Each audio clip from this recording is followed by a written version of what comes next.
Hello students, chapter permutations and combinations की question series का ये हमारा अगला क्वेश्चन है. Number of ways in which an examiner can assign 30 marks to 8 questions giving not less than 2 marks to any question is 21C7, 21C8, 21C9 and none of these. तो 8 questions है आपके पास. उन 8 questions को नाम दे दिया हमने x1, x2, x3, x4, x5, x6, x7 and x8. Actually 8 questions हैं आपके पास और इन सभी क्वेश्चंस के इसमें 2 मार्क्स दिए हैं, इसमें 2 मार्क्स दिए हैं, इसमें 2 मार्क्स. कम से कम की बात की है.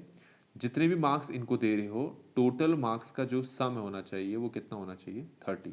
पहले क्वेश्चन को आपने x1 मार्क्स दिए, दूसरे क्वेश्चन को मान लो आपने x2 मार्क्स दिए, तीसरे क्वेश्चन को आपने x3 मार्क्स दिए, चौथे क्वेश्चन को x4 मार्क्स दिए. तो इन सभी मार्क्स का एडिशन कितना होना चाहिए? 30. ये क्वेश्चन में कहा है, लेकिन एक कंडीशन दे रखी है कि जितने भी क्वेश्चंस हैं, सारे के सारे क्वेश्चंस में कम से कम कितने मार्क्स अलॉट करने हैं? 2 मार्क्स. मतलब x1 is greater than equal to 2, x2 is also greater than equal to 2, x3 is also greater than equal to 2. इस तरीके से x8 is also greater than equal to 2. This is said according to the question. इसके बाद हम क्या करते हैं? इस 2 को यहां शिफ्ट करते हैं. So this will become x1 minus 2 is greater than equal to 0. In a similar way, let we shift this 2 towards left hand side so that it will become x2 minus 2 greater than equal to 0. In a similar way, ये सारे के सारे भी इसी तरीके से लिखे जाएंगे. Let we assume this x1 minus 2 as u. So u is greater than equal to 0. u1. Let we assume x2 minus 2 as u2 which is greater than equal to 0. In this way you will write. ठीक हो गया? It means that u1 is equal to x1 minus 2, u2 is equal to x2 minus 2, u3 is equal to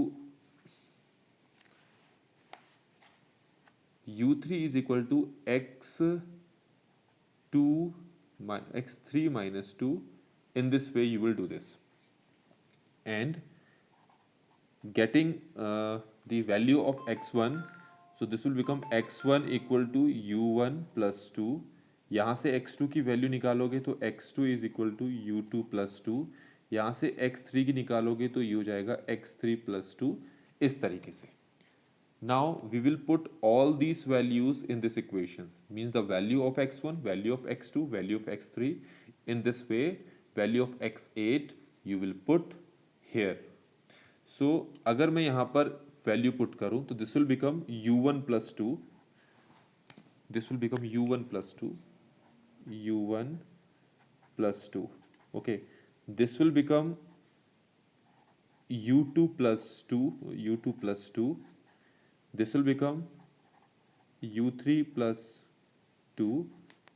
In this way, finally you will write equal to 30. तो ऐसे कितनी बार आपने यहाँ पर 2 लिखा होगा? ऑब्वियसली 8 टाइम्स लिखा होगा क्योंकि टोटल 8 है. So u1 plus u2 plus u3 plus u4 plus up to u8 plus 2 plus 2 plus 2 to टू 16 टाइम्स.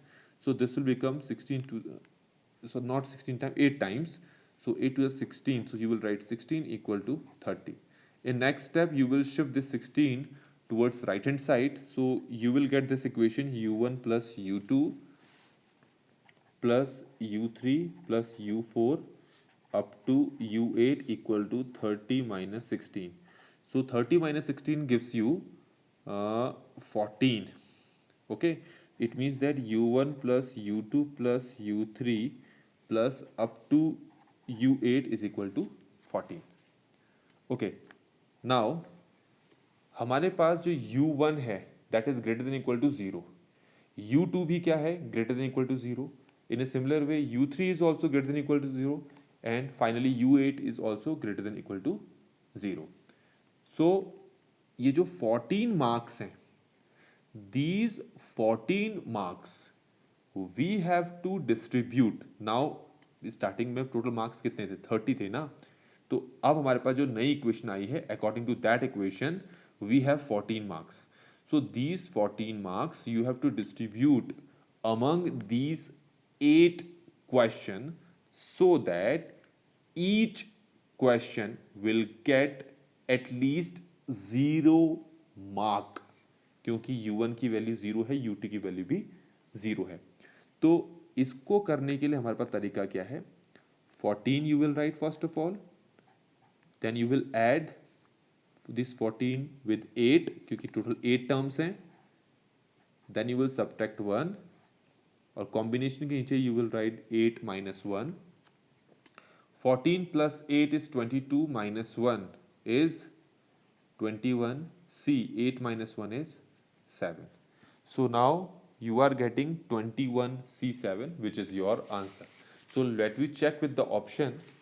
तो 21C7 is matching with the option A, तो यही हमारा आंसर भी है. तो किसी स्टेप में अगर आपको कोई प्रॉब्लम आई हो, सो वो प्रॉब्लम को आप कमेंट सेक्शन पे ज़रूर मेंशन करें. वीडियो अच्छी लगी हो तो लाइक करें, चैनल को सब्सक्राइब ज़रूर करें. Thank you so much.